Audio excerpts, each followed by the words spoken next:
Olá, bem-vindos ao Pinguim Dançarino. Eu sou o João da Purificação e tô aqui hoje para aproveitar um pouco do hype do I Saw the TV Glow, que é o filme novo da Daphne Shelbourne, e para comentar o outro trabalho dela também, que é o We Are Going to the World's Fair. São filmes bem atmosféricos, assim, são filmes que eu sei que todo mundo tá aqui gosta bastante. Eu tô com o Diego Quaglia e a Debbie, que vocês já conhecem, porque eles já são de casa, e você pode conhecer mais do trabalho dos dois acessando os links que vão estar na descrição se você estiver ouvindo no Spotify ou na zona de comentários se você estiver no YouTube. Não vamos nem enrolar, vamos direto pros filmes? Vamos lá. Vamos nessa. Hey guys, Casey here. Welcome to my channel. Today I'm going to be taking the World's Fair Challenge.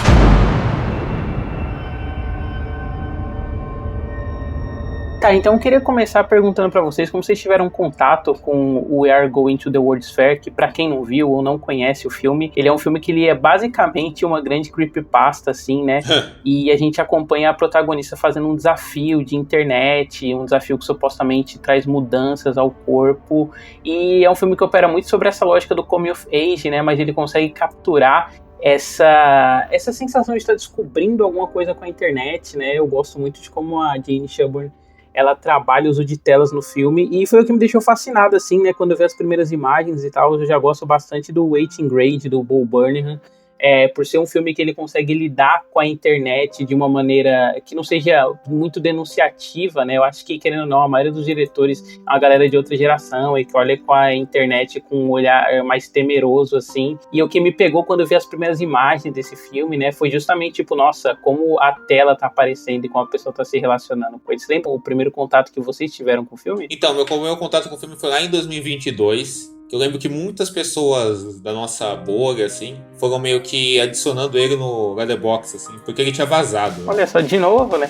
Déjà vu. Déjà vu, né? Exatamente. Ela tá isso, né? Acho que esse filme ele teve um lançamento limitado, né? Ele foi direto pra streaming, assim, e ele passou em festivais mais independentes, experimentais, né? E acabou acontecendo isso com ele, né? E muita gente gostou dele, teve um burburinho.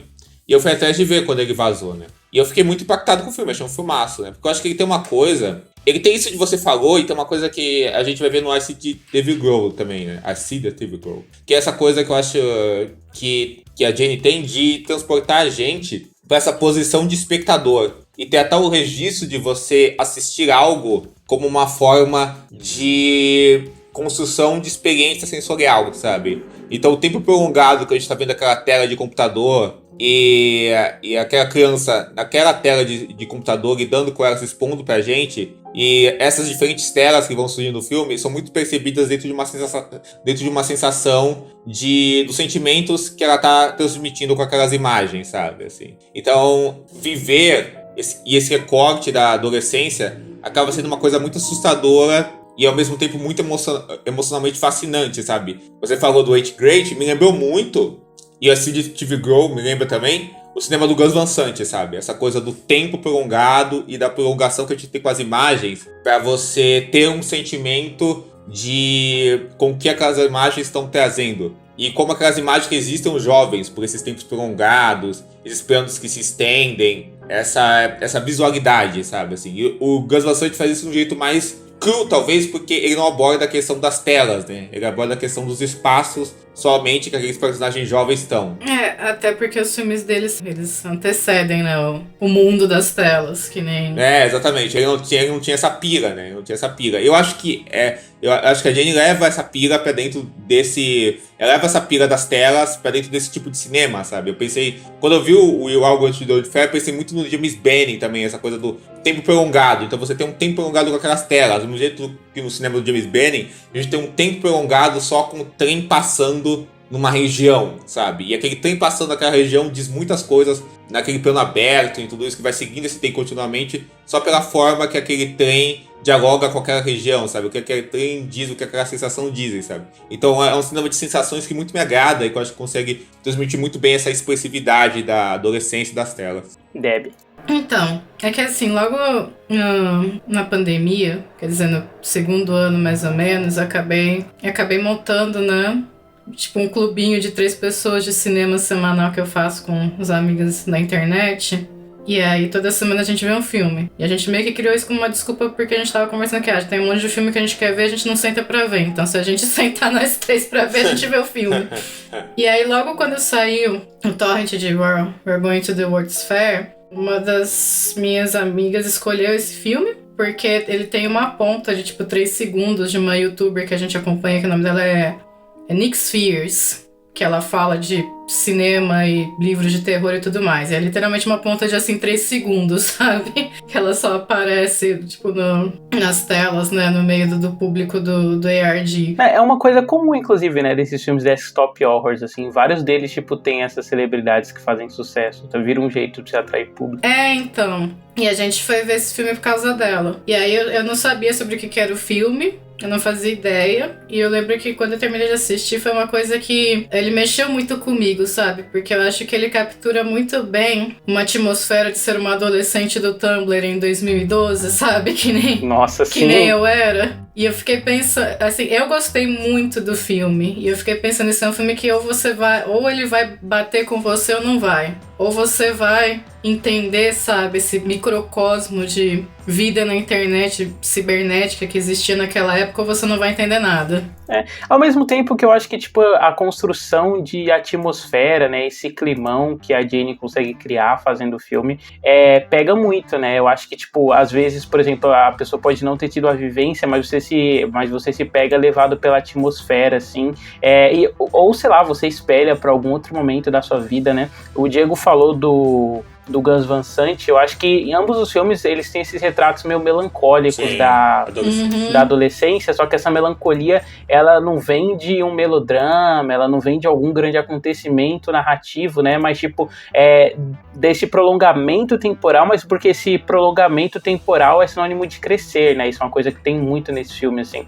Eu acho até que o uso, né, dessa mudança corporal que rola com o desafio acaba sendo um paralelo para a própria protagonista também amadurecendo, né, ao mesmo tempo que você pode levar por uma leitura mais queer dela enquanto uma pessoa trans se descobrindo. E eu gosto muito de como a internet vira um espaço para catalisar esse tipo de coisa, sabe? Uhum. E, ela se entende através de pesquisas na internet, ao mesmo tempo que ela conhece o mundo pela internet, né? E eu gosto como esse filme tem um efeito... Eu nunca tinha parado pra pensar nisso, até rever o filme, né? Mas o filme tem esse lado meio pais do Charlie Brown, sim, assim, não existem, né? O pai dele é uma sombra que vai lá e grita pra ela na porta e tal. Isso é muito sintomático, né, de uma vivência que ela tem enquanto, uma pessoa vive na internet, né, as pessoas existem, ela se relaciona com ela através de telas, assim, é muito legal, o registro que surge a partir disso, muito porque várias vezes ela consegue criar conforto, né, tanto na direção, quanto até em escrita mesmo, dela, acessando algum site, ou vendo ASMR, assim, né, é uma coisa muito própria do mundo digital, né, eu adoro aquela cena que ela tá deitada lá vendo aquele ASMR, ela tá meio triste, assim, mas o ASMR dizendo que vai ficar tudo bem, que ela pode dormir, como se fosse a mãe dela acariciando, né, acariciando ela, né, mas todo esse contato vem através de uma tela, né, através da internet e tal, todo esse tipo de coisa. Entendeu? Eu acho, David, pra mim, o cinema experimental é uma das minhas coisas favoritas do cinema, né? Os filmes experimentais, assim. Quando eles são bons, eu acho que eles conseguem um nível de pureza mesmo, assim, sabe? Do que é o cinema em si, que é muito atraente pra mim, porque eu acho que eles conseguem dizer coisas só com a organização das imagens, sem se utilizar de utensílios narrativos ou de construção narrativas por meio, da narrativa mesmo ou da decupagem, de como você constrói isso desde uma narrativa. Por meio de uma história, né, igual as pessoas falam. Assim. Por meio de uma história que liberta os filmes, muitas vezes, assim, pra você só sentir eles e ser transportado pra dentro do que os filmes estão dizendo por meio dessa construção sensorial que é descarada, sabe? Que acontece nesses filmes, né, experimentais. Eu acho que esse consegue fazer isso de uma forma muito inteligente, sabe? E o Resident Evil Girl, ele já é um filme que ele tem mais narrativa, mas ele ainda assim não perde isso, sabe? Assim, de jeito nenhum. Eu acho que We Are Going to the World's Fair é um dos primeiros filmes que eu vi sobre internet que eu conseguia perceber que a pessoa que fez o filme estava na internet. Que a pessoa usa a internet. Sim, que a pessoa entende qual que é o ambiente muito específico da internet que ela queria retratar. O que faz sentido até, porque se você parar a pensar, os diretores que vão tratar da internet daqui pra frente, né? A internet é uma coisa relativamente recente, né? Se você pensar no tempo todo que a gente já viveu, etc e tal, que a humanidade já viveu, né? Então os diretores que vão tratar da internet vão começar por agora mesmo, né? Sim. Tipo, Bo Burnham. Quantos anos a Jane tem? Uns 35? Ela tem 37. É, essa idade mesmo. Por aí, exatamente. Esses diretores dessa geração e das gerações que vão vir depois deles vão começar a tratar dessas coisas, né? No desenvolver isso no cinema, etc e tal, assim. Nossa, eu adoro conseguir reparar isso, sabe? Eu sei que a gente tá passando por uma crescente, assim, de desktop horror, né? E de filmes que, tipo, usam telas ou de maneira diegética, né? Ou da tela enquanto a própria câmera, o próprio narrador do filme, né? Esses filmes passam todos na tela de um computador e tal. Eu gosto de vários deles e tal, mas todos eles vão meio pra esse lado mais moralista, assim, que não me incomoda dependendo da abordagem, mas parece que meio que fica repetitiva, sabe? Que é só isso, né? Parece que o campo da internet é só esse campo pra fábulas morais, assim, sabe? Tipo, você acessou uma coisa que você não devia e agora você vai ser condenado por isso e tal. Não tem essa familiaridade maior. O que me pega muito nesses filmes, né, é justamente, tipo, esse senso de vivência mesmo, né? Eu adoro as cenas do 8th Grade, e eu acho que tem até uma conversa nos dois, né? Porque tanto a protagonista do 8th Grade quanto a protagonista do We Are Going to the World's Fair, elas são pessoas mais tímidas e retraídas, né? O mundo em si não é muito convidativo para ela, mas a internet né? Tipo, essas cenas em que elas estão mergulhadas na luz, assim, do celular, por exemplo, são cenas lindíssimas nos filmes, né? E são cenas que a personagem fica hipnotizada e a gente fica meio hipnotizado vendo o personagem hipnotizado, sabe? Tipo, o encanto que ele tem com aquele objeto. Acho que tem duas coisas nisso, né? Tem essa coisa da vivência que você falou, de realmente conseguir traduzir uma vivência com aquele objeto e usar a internet também como abordagem cinematográfica, né? Usar o aparelho, isso tudo, né? A vivência da internet como uma estratégia cinematográfica, né? De como você filma a recepção na internet, como você filma o contato com a internet, como você filma outras telas, né? Como você usa a internet, assim, né? Que é uma coisa que a gente acho que tem bastante até em curtas recentes, etc e tal, né? Mas que longa ainda não é tão feito, e quando é feito... E geralmente quando é feito é mais para usar, o que pode ser bem feito, é mais para usar como uma abordagem para você criar, sei lá, um filme de terror ou essas coisas assim, ou questões orçamentárias, do que comentar isso na forma mesmo, que eu acho que é o que o You All Go to the World Fair faz. Assim, né? Além de mostrar uma vivência com a internet, né? Então, ele te transporta pra aquela coisa, tipo assim, você tá... Pra gente que cresceu com a internet, né? Você tá na frente de um computador, ou você tá transmitindo algo, uma coisa muito específica, né? Você ter crescido com aquilo é uma coisa muito específica, né? Você consegue traduzir isso e também ter estratégias formais pra como fazer isso. Que é uma coisa que, sei lá, eu penso nos filmes que abordaram cinematograficamente a televisão, sabe? Tem muito disso, sabe? Tipo, Um Dia na Vida, do Eduardo Coutinho, né?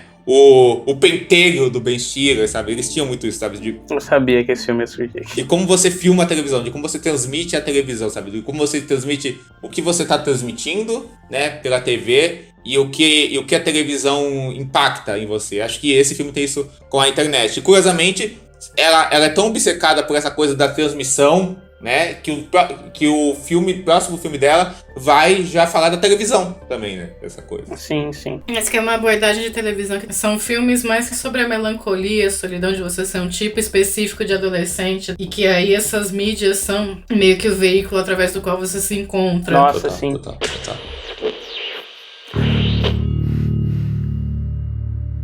E o Diego comentou, né, sobre essas abordagens diferentes para construir a atmosfera e tal. Nossa, me pega muito, assim, esses planos contínuos que ela faz acompanhando a personagem, assim, ao longo do filme, sabe? E até, tipo, o quão... Não só ela filma no frio, né, mas ela tem um tratamento de imagem mais frio, assim. E o quanto a personagem parece retraída, assim. Inclusive, um primeiro trabalho fantástico, né, da atriz, da Anna Cobb. Porque é muito complexo, né? Ao mesmo tempo que ela é essa criança mais retraída, né? Essa adolescente que é mais fechada e tal, quando ela tem que performar na frente da câmera, ela tem que virar outro personagem, né? E os saltos que ela dá, assim, no meio disso, sabe? Ou quando ela tá fazendo o desafio lá e ela perde o controle do próprio corpo, né? Esse tipo de coisa, acho muito legal, assim. E, aliás, eu não tinha parado pra pensar, mas talvez meu subgênero favorito sejam pré-adolescentes lidando com câmeras, porque eu adoro 8th Grade, eu adoro A Visita do Shyamalan, eu adoro We Are Going to the World's Fair. Tem uma coisa muito foda no filme, né, que eu acho que essas cores frias que você falou, tanto nesse quanto no outro, né, no outro isso vai pro outro lado também, mas ainda tem isso, né, elas têm camadas, né, elas têm camadas muito berrantes, né, assim, então é um roxo, um azul, são cores frias, né, mas são muito berrantes, né, assim, esse granulado delas, assim, né, que ela transmite visualmente também. Sim, e esse senso de abandono que parece que tem, né, essa ausência de outros atores, assim, no filme, é a coisa encantadora, mas sempre que é triste, né. A gente reviu recentemente Onde Vivem os Monstros, né, que é outro filme que trabalha a solidão durante esse período de amadurecimento e tal, e é engraçado, né, como enquanto no Onde Vivem os Monstros, eu acho que em vários outros filmes, né, o personagem passa por um processo em que ele se isola por ter um temperamento, por ser mais irritadiço, né, mais errático e tal. Aqui não, né, aqui realmente parece que ela não tem ninguém, assim, quando ela tá fora do espaço digital. E muito provavelmente ela não tem mesmo. Com certeza. Que é isso, o pai dela briga com ela em algum momento do filme. E eu acho interessante porque essa questão da solidão na adolescência ser um filme coming of age, em que a solução não se dá porque ela encontra o grupo de desajustados dela e eles vão ser felizes para sempre, que nem, sei lá, o Clube dos 5. Às vezes você é um desajustado na adolescência e você vai ter que lidar com isso. Né? Viver com isso, você vai ter que ver com o fato que você mora numa cidade pequena, cheia de gente que não tem nada a ver com você, e que locais como a internet vão ser meio que a única janela que você tem pra ter um contato com gente com mentalidade mais próxima da sua. Uhum. Eu lembro que, inclusive, quando eu tava vendo pela primeira vez, eu até estranhei, né? Tipo, o jeito que ela faz amizade com aquele JLB lá, sabe? O JBL, só que com a letra invertida.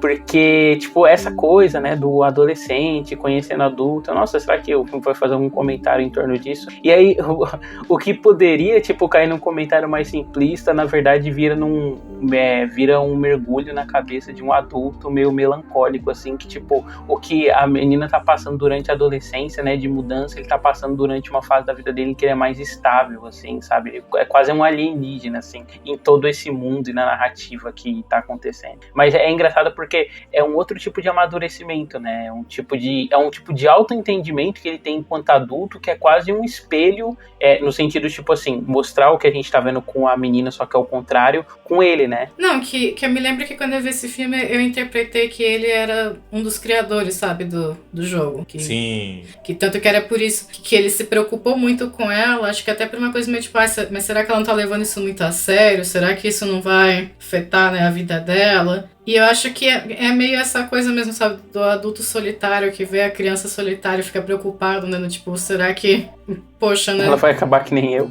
Exatamente. Nossa. E eu adoro como ela trabalha, tipo, a internet enquanto uma diversidade de corpos, né, tipo, não só de corpos trans, mas, tipo, de exposição mesmo, né, tem aquela parte que ela entra naquele vídeo lá do I'm Turning Plastic, né, ela fica meio encantada, assim, por esse corpo que parece não humano e que parece uma coisa meio transitória entre o humano e o plástico, né? E é muito de como ela tá se sentindo, assim, ao longo do filme também. Não, com certeza, né? E o filme é todo em cima dela, né? Tem esse outro cara, né? Mas o filme é todo em cima dela, né? E a atriz, ela tem uma emotividade, né? Expressiva, né? Nessa contenção dela que é muito marcante. Ao mesmo tempo que as entradas dele no filme, elas vão pra um lado meio de, não de desconforto, sabe? Mas tem uma coisa tipo de uma prolongação, que eu acho que o filme trata muito, assim, né? De você se relacionar com o outro, que acaba sendo meio fascinante, mas é meio horripilante também, sabe?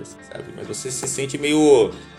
Você se sente dentro dessa melancolia, dentro dessa coisa poética, né? Você se sente meio hipnotizado por aquilo, sabe? Assim, por ver aquilo acontecendo, sabe? Assim, né? Então aquilo começa muito estranho, e aí aquilo vai ficando não menos estranho conforme o tempo, né? Mas vai ficando mais e mais, sabe, fascinante pra você. Nossa, sim. É importante pontuar também, né, que a Jane já falou em entrevistas que muito de como ela trabalha essa solidão no filme, né, esse processo de descobrimento do corpo tem a ver com ela, né, e dela mesmo tá passando por esse processo de transição na vida dela, né, enquanto uma pessoa trans. E é engraçado porque eu lembro que na época isso foi uma conversa que rodeou o filme, né, como se o filme tipo fosse se valesse só dessa alegoria, mas o que eu acho fascinante é justamente o quanto ele é mais complexo do que isso, né, o quanto ele trabalha esse senso de solidão ao ponto de que é praticamente um filme universal, assim, mesmo sendo super específico do cenário dos Estados Unidos e dessa coisa da internet, né? Porque é o que eu falei, tipo, a internet tá lá, mas ela é mais um espaço para personagem se desenvolver e criar relações do que alguma coisa muito direta que só funcionaria pra internet, sabe? É meio taxativo isso que eu vou falar, né? Mas acho que qualquer grande filme acaba sendo universal, né? Porque uma coisa muito específica, né? Ela sempre vai ter outras leituras que sempre vão ser mais universais, assim, por ela poder ser guiada de vários outros jeitos, sabe? E poder agrupar e ter vários outros tipos de leitura, né? Que eu acho que é o que rola com esse filme. Nossa, sim. Eu acho que é uma recorrente assim, de vários filmes que a gente gosta e que a gente sempre chama de universal aqui no podcast, é tipo, o quão o diretor foi certeiro, assim, em capturar uma emoção que é sentida por diferentes pessoas, né? Isso. Mas vocês querem falar mais alguma coisa do filme ou a gente vai pro I Saw the TV Glow? Podemos ir pro I Saw the TV Glow. Eu acho que... Até porque o Argument the World Sphere é um filme tão... Ele é tão curto, né, comparado com... Ele é um filme que eu acho que se vale tanto da atmosfera, né, que eu acho que comentar muito dela é meio que tentar... É meio que tentar, tipo, tirar as camadas de tinta de um quadro, né? Nossa, a frase é muito brega, né? Tipo, você tem que sentir, né, meu? É o tipo de filme que você tem que assistir e se conectar. É tipo o Pedro Cardoso falando do Godard, né? Você não entende, você sente, né? Godard não é pra entender. Exatamente. Jane Shelburne, você sente. Não, comparando, pra mim foi... Que nem quando eu assisti Welcome to the Dollhouse, que pra mim é um filme que se você se conecta, não tem o que te tire, sabe, daquele filme. E eu senti... Sim. Acho que os filmes da Jane são um pouco mais contidos nesse aspecto. Eles são filmes que você termina e aí você fica pensando neles. Mas eu me lembro que eu assisti e eu fiquei pensando muito nesse filme, pensando e me relacionando com a menina, e pensando que, nossa, a adolescência era isso mesmo, sabe? De você ficar fazendo drama e ficar postando no Tumblr, né? Que um dia eu vou sumir, vocês nunca mais vão me ver. E aí no dia seguinte você lavou o rosto, foi pra escola e depois abriu o computador de novo. É que não é engraçado, assim, tipo, o quão... poderia cair numa coisa meio cínica, né? De tipo, adolescente falando que um dia eu vou sumir, vocês nunca mais vão me ver. Mas tem uma sinceridade tão forte, assim, como ela capta isso, com tipo, certeza. Filmando, deixando a menina filmar as cenas, assim, sabe? Da cidade vazia, essa coisa contida. Eu acho que é isso que pega no filme, que ele é muito sincero, que ele é um filme feito por um... ele é feito por uma pessoa que agora é um adulto, mas que não despreza, sabe, os sentimentos que a gente tem quando a gente é adolescente, sabe? Que é uma coisa muito difícil. Com certeza. O comum é o outro lado, né? E você falou do Welcome to the Dollhouse. É engraçado, né? Que eu não tinha pensado nele, mas é uma associação muito perfeita. Porque é curioso, porque o Welcome to the House é um filme mais de... É um filme mais tipo um estudo de personagem, né? Assim, não tem uma trama propriamente, mas é um filme de estudo de personagem, etc e tal, de vivência de um personagem, cotidiano de um personagem e tal, então é um filme mais narrativo. Mas ele tem essa coisa também de transmitir um clima, né? E transmitir uma vivência de forma muito frontal, assim, né? Então são filmes e transmitir essas coisas, esses sentimentos que a gente ignora grande parte, né? Da vida, né? Que são esses sentimentos de mal-estar, esse sentimento de um sofrimento interno, né? E de uma dificuldade de lidar com o mundo violento ao seu redor, né? E o Where Goes to the Old Fair, ele tem muito isso, sabe? Da vivência e do retrato do sentimento e da solidão e dessa coisa da menina, etc e tal, da cidade pequena, só que por outro lado, completamente diferente, né? Mas são abordagens que se conectam muito bem. Não vi esse filme, mas deu um Google que ele também tem uma cara de filme pra se ver no frio. É ótimo, então, é ótimo. Então vou acreditar em vocês. Você nunca viu Welcome to the Dollhouse? Não, nunca vi. É a sua cara esse filme, que você vai adorar. Olha, eu chorei absurdamente quando eu vi esse filme. É ótimo, esse filme é maravilhoso. É muito bom. O Todd Roots agora adoro ele. Adoro. Primeira vez que eu escuto você falar o nome desse cara. Ele não surge nos assuntos, né, cara? Infelizmente. Mas vai sair, inclusive, vai ser um filme dele ano que vem, né? Vai ser o retorno dele. Faz anos que eu não vejo. Come of Age também? Não, é um filme sobre um casal se divorciando acho que é com a Elizabeth Olsen e o Jesse Plemons. É que os filmes dele são menos Come of Age, são mais um retrato em humor negro de um personagem, né? O próprio Welcome to the Dollhouse, eu sinto que o Come of Age é meio que em segundo plano. Ele é mais um retrato bem ácido sobre a vida vida suburbana nos Estados Unidos. É isso, os filmes dele são isso. Happiness, né? Happiness. Pô, esse é aquele que o pôster era daquele quadrinista famoso Isso lá? mesmo, isso mesmo. Puta, conheço. Esse filme tá na minha watchlist faz uns, sei lá, 4 anos, assim. Mas eu namoro ele. Só um detalhe que a gente não comentou, né? O David Lowery, que é o diretor do A Ghost Story, é um dos produtores desse filme, né? E é bem o tipo de filme que dá pra imaginar, né? Ele produzindo, assim. Eu acho que os filmes dela atraem muito esse público dessa galera, tipo, dos Estados Unidos tá tentando se lançar como autoral, né? Tanto que o I Saw the TV Glow, que a gente já vai comentar também, é produzido pela Emma Stone. Verdade, né? E se você parar pra pensar que a Emma Stone recentemente fez o The Curse, né? Que também é uma série que lida com um mal-estar moderno, só que de um jeito totalmente diferente, né? Porque ela é produtora também, né? Do The Curse, se não me engano. Sim, ela realmente virou, tipo, a contraparte alternativa, a contraparte cult, entre aspas, né? Da Margot Robbie. Sim.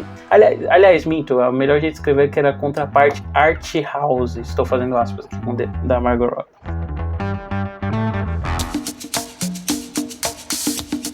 Mas, notas e considerações finais sobre We Are Going to the World's Fair, começando pela Deb. De 1 a 5? 1 a 5. Eu dou 5, porque eu sei que pra mim é o tipo de filme que pode não ser o filme mais perfeito do mundo, pode não ser super, sei lá, complexo e épico e tudo mais, só que eu acho que ele é feito com tanta sinceridade, tanto capricho, ele toca num ponto tão pessoal, pra quem já teve aquele tipo de vivência que ele retrata, que eu não consigo, não amar esse filme. Justo. Diego?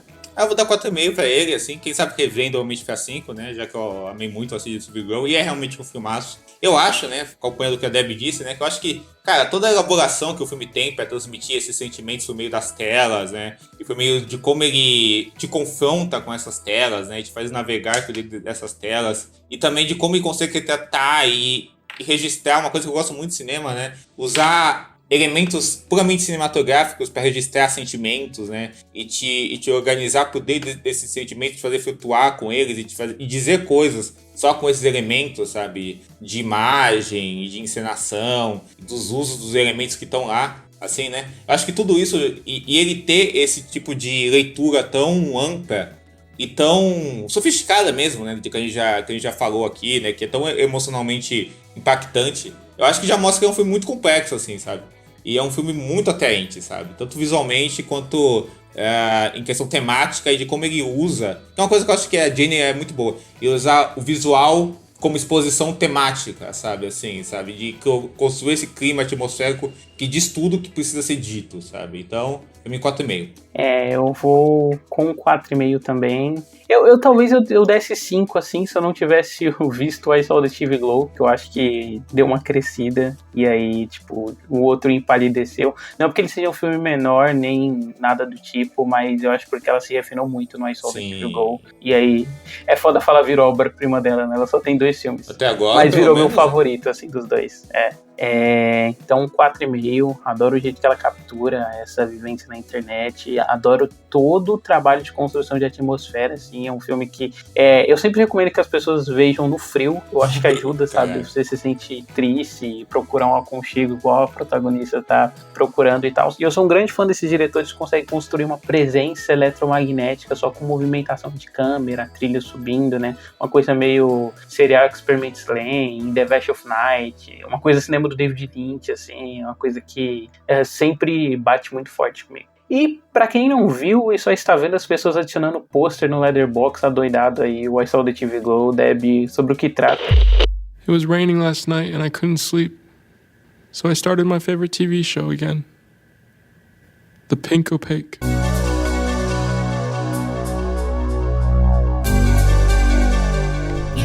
I Saw the TV Glow é o segundo filme da Jane, né? E ele é um filme sobre um adolescente chamado Owen, entre muitas aspas, mas enfim, faz parte da temática maior do filme, que ele é... Assim, ele começa como um pré-adolescente, né? Em 1996, ele conhece uma menina mais velha, a Mad. Eles acabam se conectando e fazendo meio que uma amizade, porque eles assistem um seriado pra adolescente chamado The Pink Opaque, que é meio sobrenatural, meio de mistério, detetive, que é sobre essas duas meninas que elas se conhecem num acampamento de verão, e aí elas não têm muito como ficar juntas por causa da distância, só que elas estão conectadas por um elo psíquico, elas resolvem mistérios, e ele é todo dark, o Owen, ele meio que se conecta com a Maddie através disso, embora a amizade deles não seja, sabe, um negócio super, sabe, efusivo e emocionante, é uma coisa muito mais contida, muito mais sobre essa relação deles assistindo o seriado juntos e compartilhando esse momento. Comunicação não verbal, né? Exatamente. E aí a questão é que o Owen vai crescendo, a vida dele vai mudando, a mãe dele fica doente, eventualmente a Maddie vai embora e meio que a vida dele vai, à medida que ele vai perdendo esse contato com o seriado, né, a vida dele vai perdendo um pouco do significado também. E o filme tem toda uma construção sobre, meio metanarrativa, sobre o seriado, né? Se é tudo uma metáfora sobre a própria identidade de gênero dele, ou se realmente existe alguma coisa mais profunda e, de fato, o Owen e a Maddie têm um elo muito maior com esses personagens do que parece. E aí, eu não sei explicar mais do que isso. Não, é justo. Que explicou muito bem. Cara, de novo, né, essa relação que ela tem com as telas, que a gente já tinha visto no You're Going to the World's Fair, mas aqui voltando pra televisão. Cara, esse filme me pegou muito... Eu não vou falar desprevenido, né? Porque eu gosto bastante do You're Going to the World's Fair, já tava de olho e tal. Mas eu não vi nada do filme, né? Só sabia que era baseado em Buffy. E o jeito que ela conseguiu, tipo, reinventar... Reinventar não, né? Mas, tipo, dar esse outro olhar, assim, sobre a relação do menino com a televisão. Achei muito forte, sabe?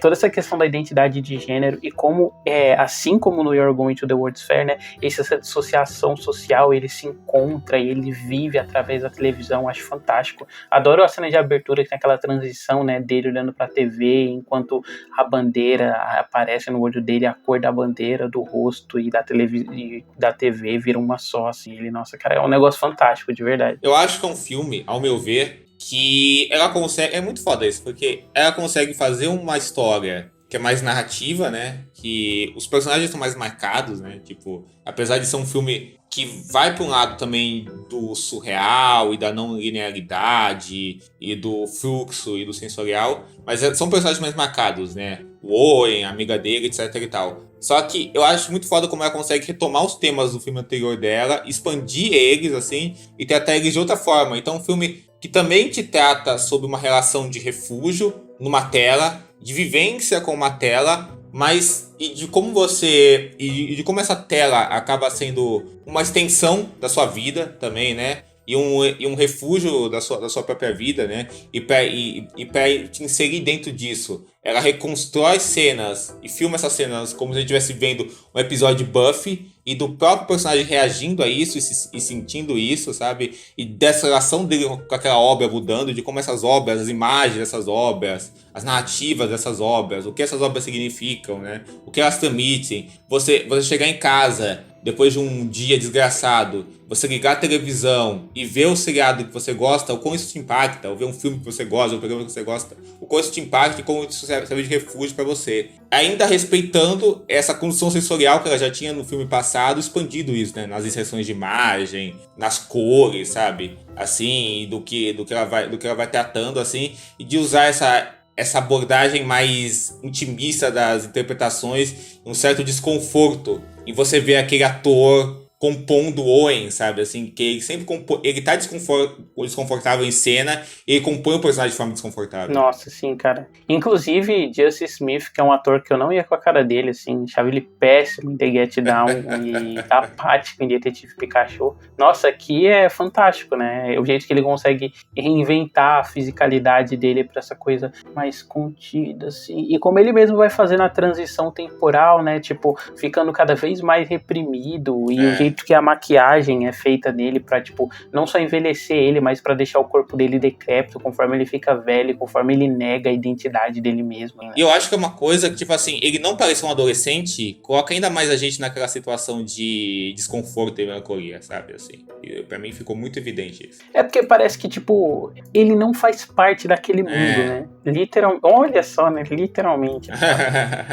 E cria uma relação também com o que ele vê em tela, né? Que é uma série de uma época que os adultos faziam adolescentes, né? Também tem isso. Total. Deb. Eu achei muito interessante realmente como o personagem tá sempre desconfortável, sabe? Desde que a gente conhece ele quando ele é criança, você... Eu acho que toda a questão sobre a identidade de gênero em Assault the TV Glow é bem mais explícito do que Sim. We Are Going to the World's Fair. Eu acho que We Are Going to the World's Fair é um filme realmente mais universal, mas a questão da fisicalidade pode ser interpretada como uma coisa mais, sabe, sei lá, a vida dupla de você. Alegórica pra você tá crescendo e seu corpo tá mudando, né? Não é tão direto assim. É, exatamente.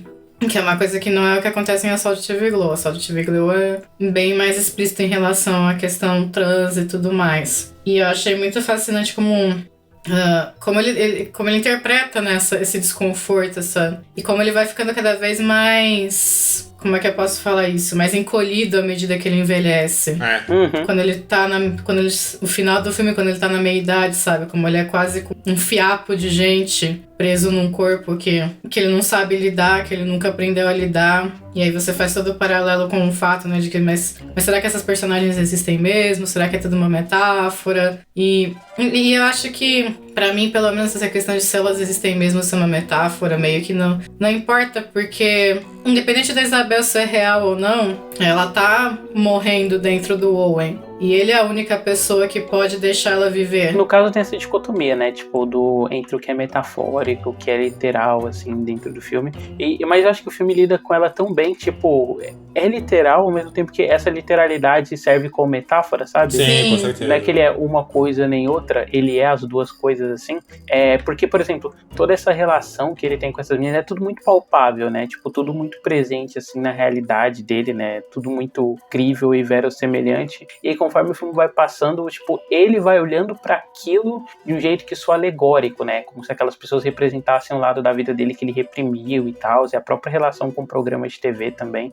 Inclusive, adorei tudo que envolve esse programa de TV, sabe? Essa coisa meio Buffy a Caça-Vampiros encontra Twin Peaks, né? Encontra Charmed, né? Charmed também. Charmed. Tinha um seriado que eu assistia na Nickelodeon que chamava Os Arquivos de Shelby Woo. Também eu não sei porquê, mas me lembrou. Nossa. Não, sabe o que ele lembra? Eu vi o filme em casa com o David, a gente até comentou isso. Porque lembra muito essas séries que passavam em Boomerang, TV Cultura, sabe? Aquela coisa que a gente até comentou, qual que é o portal do intercâmbio? Essa aí, né? Assim, comentamos isso também, assim, sabe? Assim, essas H2O. Essas séries de um período muito específico da sua adolescência, H2O, sabe? Tinha uma no Boomerang, acho que chamava Rádio Livre de Roscoe também. Rádio Livre de Roscoe, via também. Umas séries que era assim, pouca gente via, só que quem viu, né? Quem viu, impactou, né, assim, né.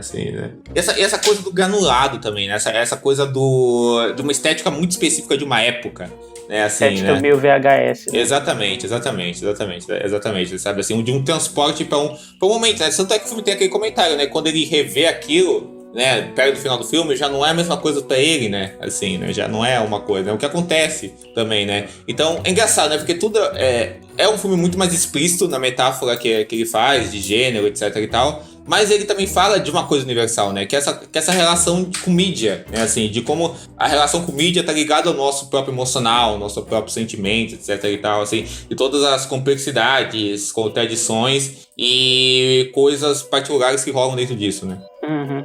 Inclusive, a gente falando dessas comparações de programas de TV, né? Eu tava lendo sobre as inspirações e tal. Muita gente compara com aquele The Adventures of Pete and Pete, que era uma série da Nickelodeon, né? E que a estética, depois quando você olha as criaturas, é muito parecida, né? Então, tipo, ela é essa junção de várias coisas. Ao mesmo tempo que é muito engraçado, né? O jeito que a série de TV representa essa fase da vida dele e como ele se vê através disso, né? Porque quando ele tá assistindo essa série, que é um pastiche dessa série da Nickelodeon, de Buffy a Caça-Vampiros, e ele tá realmente investido, né? Ele ainda tá nessa briga interna em relação ao gênero e tal, e a sexualidade. Aí, tipo, a série significa muito pra ele, né? Essa narrativa mais complexa, assim, ela é toda David Lynchiana, mas a partir do momento que ele se joga pra uma normalidade que é imposta a ele, né? Nesse mundo em que tudo parece morto, tudo parece distante e tal, a série meio que vira um Ilha Rá-Tim-Bum, né? Tipo, a narrativa dela vira mais simplista, a maquiagem vira mais vagabunda. Ele mesmo fala, tipo, as coisas parecem mais baratas depois de todo esse tempo e tal, mas é muito fruto do momento em que ele tá da vida, né? Nessa escolha de negação. Elas perdem esse algo a mais, né, que tinha antes, né? E eu não sei se a série realmente era tão diferente assim quanto ele lembrava, você é realmente um processo de se forçar à normalidade, sabe? Sim. De que ele mesmo vê de um jeito muito mais deturpado do que era. Porque Isso faz ela sentido realmente, também, né? a Pode Jane, ser pra ela todas cria as coisas. ela cria um efeito, sabe? De que são duas coisas totalmente diferentes. Até os personagens são diferentes. Então, Sim. que não faz sentido, sabe? Realmente, nossa, assistir a série de novo não tinha nada a ver. Eu acho realmente mais uma representação do mundo interior dele que vai ruindo e como que isso afeta, sabe? Os gostos. Esse carinho que ele tinha por esses poucos apegos que ele tinha na adolescência que permitiam ele ter um escapismo, sabe? Da vida dele, na cidade pequena do interior, onde não tem liberdade pra fazer nada.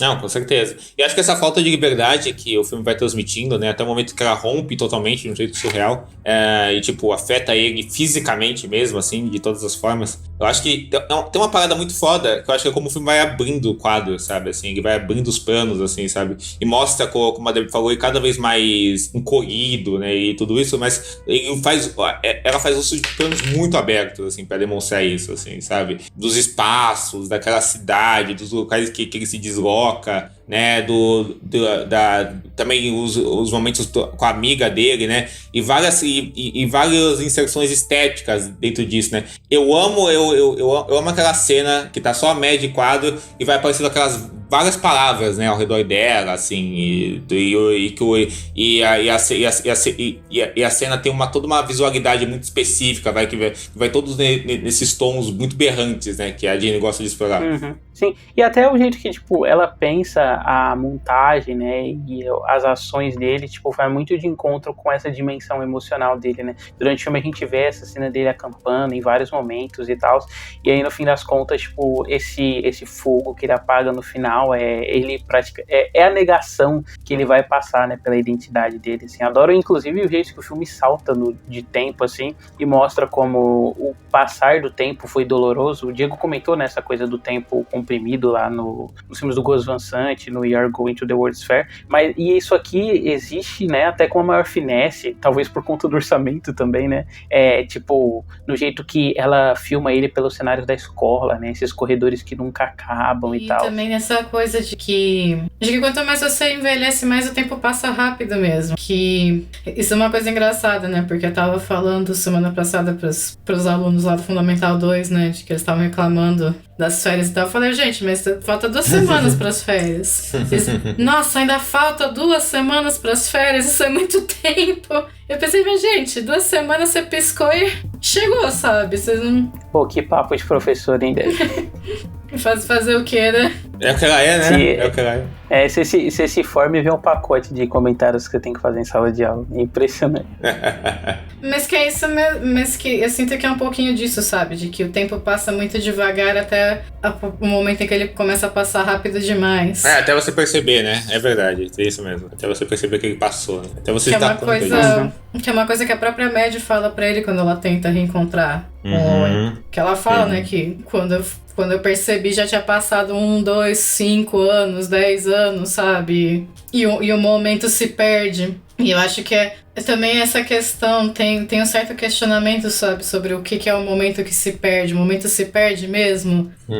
Sabe? Será que enquanto você estiver vivo, será que o momento não continua existindo? E que eu acho que isso é um dos grandes conflitos do personagem, né? De que enquanto ele estiver vivo, esse momento vai existir. Ele só tem que alcançar o momento. Só que é toda a questão do medo, a questão da repressão. É uma coisa que ele não consegue fazer. Sim.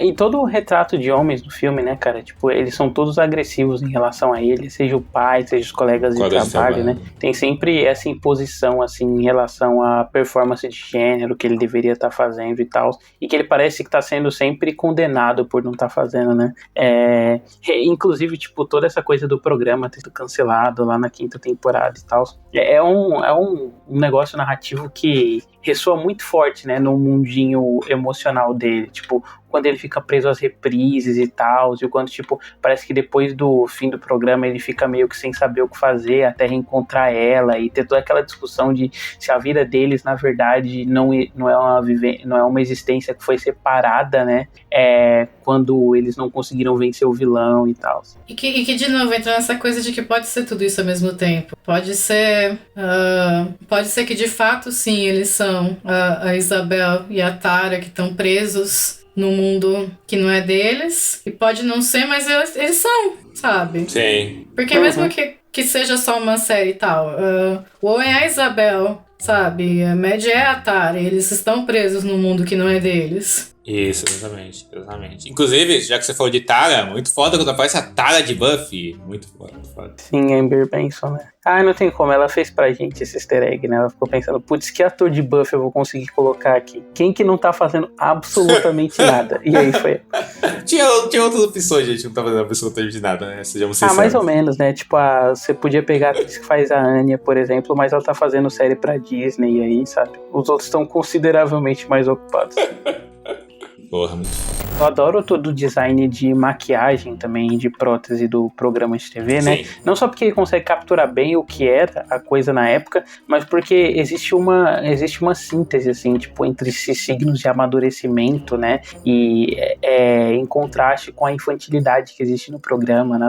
Onde os adolescentes conseguem resolver tudo, que era bem típico, né? Dessas séries dos anos 90 e tal. Através da vivência simples, né? Do poder da amizade, o negócio meio Battle Show, né? Assim, os jovens conseguiam resolver tudo porque acreditavam em si mesmo, porque sei lá, firmavam relações uns com os outros, né? E aí conforme o vilão vai progredindo na série e aí por consequência no filme também, isso vai desaparecendo, né? O homem vai perdendo as amizades, ele vai negando a identidade, assim. Até que no final ele se pega mergulhado nesse mundo de melancolia, né? Que não à toa é o nome do vilão da série, Senhor Melancolia. E eu acho que a melancolia é um sentimento muito difícil de você retratar. Porque ela não é simplesmente uma tristeza ou uma solidão, ela é... É um clima, né? É um clima. É um astel, né? Realmente é complicado. Né? Inclusive, quando as pessoas conseguem retratar isso, né? Rende as melhores coisas, né? Nossa, sim. Inclusive, uma das inspirações dela, eu lembro que eu li isso quando tava pensando no filme e tal, é Twin Peaks Return, assim. Sim, e tem umas cenas, né, que parece muito o Black Lodge, assim, de Twin Peaks, né? A cena que eles estão, tipo, enterrando a menina e tal, toda a montagem com os dissolve e aquele blur em volta dos personagens, assim, enquanto essa trilha, que é uma coisa meio elétrica na voz dos personagens, sobe. Além disso, se você para pensar o que acontece no final do filme, na barriga do menino, dá pra você associar isso com o que acontece lá com acho que a cabeça da mãe da Laura Palmer, né, assim. É verdade, né? Com o negócio lá da Judy e tal. É engraçado pensar nisso, né? Como o filme ele começa bem Gus Van Sant e vai virando cada vez mais lynchiano conforme o tempo. Uhum.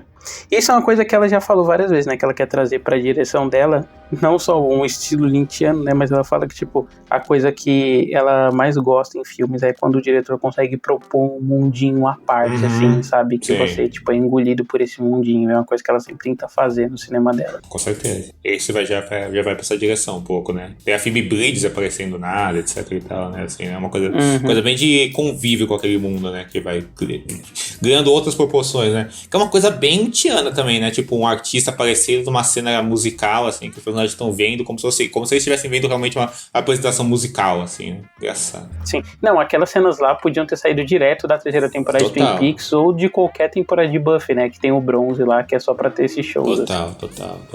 E o filme, ele vai assumindo, né, essa coisa da identidade, ele vai te dando pistas, né, ou até gritando na tela, tipo, ainda tem tempo e tal, confrontando o próprio mundo do Owen, né, com o dilema que ele tá passando, assim. É até meio triste, né, tipo, parar pra pensar que depois de todos esses avisos, todas as oportunidades que ele teve, ele terminou como essa pessoa reprimida, né, infeliz, assim. É um filme que na prática, tipo, você termina e fica mal, né, essa que é a verdade. É verdade. Você termina deslumbrado, mas mal, assim. Mas é um filme que a tristeza dele vem em ondas, eu diria. É um filme que eu, pelo menos, eu não me senti tão triste assistindo, mas aí o filme acabou e eu pensei, putz. Nossa. Nossa, pior que sim, cara. Porque é um filme que enquanto tava assistindo, tava muito mergulhado, né? Nessa coisa meio eletromagnética que ele tem. Mas aí conforme você vai pensando, né? E tipo, associando os signos que vão aparecendo no final, você vai ficando triste, né? Tipo, essa coisa do Senhor Melancolia ser essa vida adulta e opressiva. E no final ele tá nesse mundo que literalmente o rosto do Senhor Melancolia tá em todo lugar, sabe? A melancolia é o que torna, é o que permeia a vida dele enquanto adulto, assim. É uma coisa muito trágica. E eu gosto como o filme, tipo, olha pra isso, né? Dentro dessa coisa da repressão também, né? Aquela cena que ele abre um buraco no peito e mostra que as ondas da televisão estão contidas dentro dele, sabe? Não é como se isso tivesse apagado, ele só aprendeu a esconder melhor. Acho que tem toda a questão também de que o Owen vai se tornando cada vez mais um narrador menos confiável à medida que ele vai envelhecendo. Porque eventualmente, né, os pais dele morrem. E ele continua na mesma casa onde ele cresceu, e ele afirma, né, que, mas eu fiquei normal, eu consegui uma família, tenho um emprego, só que a gente não vê isso. A gente não vê a tal da família nova dele, a gente vê o emprego dele, o emprego dele é um lixo. É algo que deixa ele profundamente infeliz. E o que me deixou muito impactada foi a sequência toda, sabe? Que ele tá tendo aquela crise de asma, de ansiedade, e ele começa a berrar e tá todo mundo ignorando. É muito foda, né? Porque parece que ele foi condenado, né, a viver como um homem hétero, e essa existência hétera dele não tem espaço para desenvolvimento emocional, né? Tipo, toda a tentativa dele de expressar sentimento é ignorada. Uma coisa que eu acho muito foda do filme, né, é que ele tem toda essa coisa, tipo, a estética, toda essa coisa, tipo, esquisita, mas ele nunca se vale disso pra se autoafirmar, sabe? O que, sei lá, vários filmes da seara dele fazem. Então, tudo isso que vocês estão falando, né, mostra uma humanidade muito grande que o filme constrói. E de como tudo isso está muito ligado. Não que todo filme precisa demonstrar uma humanidade, todo filme precisa demonstrar uma humanidade. Mas como todo filme, ao meu ver, precisa demonstrar algo que é orgânico, sabe? Então, tudo isso, né, toda essa esquisitice do filme, todo esse esteticismo do filme, soa muito orgânico, né, ao meu ver. Porque ele vai muito indo nessa direção de uma construção de algo, né? Não só numa construção desse personagem, mas numa construção do retrato dele e numa navegação pelos sentimentos que ele transpõe, né? Então, nada do filme soa só um dispositivo, né? São dispositivos que estão dentro de algo. Sim, não é um uso vazio da coisa. Não, né? jamais. É realmente, tipo, isso tá tudo dentro dessa proposta de imersão naquele mundo, assim. E não é uma coisa... Por exemplo, até comentei isso em Cal, que ele não é uma coisa, tipo, ele não é um fetiche no coitadismo ou no sofrimento, como, sei lá, o Paul tem medo, ele tenta fazer isso também, né, no envelhecimento do personagem, sabe, nas viagens que ele tem, etc e tal, assim, até são filmes que dá pra se associar nesse sentido, só que não parece muito dentro, tipo, do coitadismo pelo coitadismo, e nesse tem aquele personagem tem uma dimensão muito palpável, né? Palpável no sentido que ele é alguém, assim, sabe? A gente sente o que ele está passando, sabe? Aquilo é construído para se gerar uma imersão dentro da vivência daquele personagem, sabe? Assim. Eu acho que ele é um filme, como eu falei, a tristeza dele te pega por onda, sabe? Quando você termina de assistir. Porque ele não dá uma resposta, sabe? A gente sabe o que ele precisa fazer, mas a gente nunca vai saber se ele realmente deixou a Isabel viver ou não. Que, inclusive, é uma coisa que grandes filmes fazem, né? Não dar resposta, né? Deixar perguntas. Sim, e é melhor quando ele não dá resposta mesmo. Deixar pensamentos, né? Deixar divagações. Só uma coisa que a gente ainda não comentou em nenhum dos filmes, assim, mas uma coisa que eu amo é toda a trilha sonora dos dois, sabe? Sim. Porque eu acho que dentro dessa coisa desses mundos de telas, né, em que os personagens vivem, seja a internet, seja a televisão, essas trilhas sonoras que, tipo, partem o tempo todo de uma subida de energia, assim, como se você estivesse ligando a TV pra ver ou ligando o aparelho, sabe? Esperando esquentar. Aquele estalo que dá, né, quando você liga alguma coisa, aquele... Nossa, cara, eu acho fantástico. É uma diretora que a música importa muito pra ela, né? Até pra construir esse clima que ela quer, né? Assim. Tô ouvindo em loop, assim, a música que tem a participação da Phoebe Bridgers, inclusive. Eu achei muito legal que ela fez... que toda a trilha sonora desse filme são covers de músicas dos anos 90, sabe? Então é como se ela fosse exatamente, sabe, sobre você... Um filme que é sobre você recontextualizar a nostalgia. Então você pega e recontextualiza, sabe? A nostalgia através de covers. Sim, com certeza. Nossa, sim. É essa reivindicação do antigo dentro do novo, né? Isso é muito foda mesmo.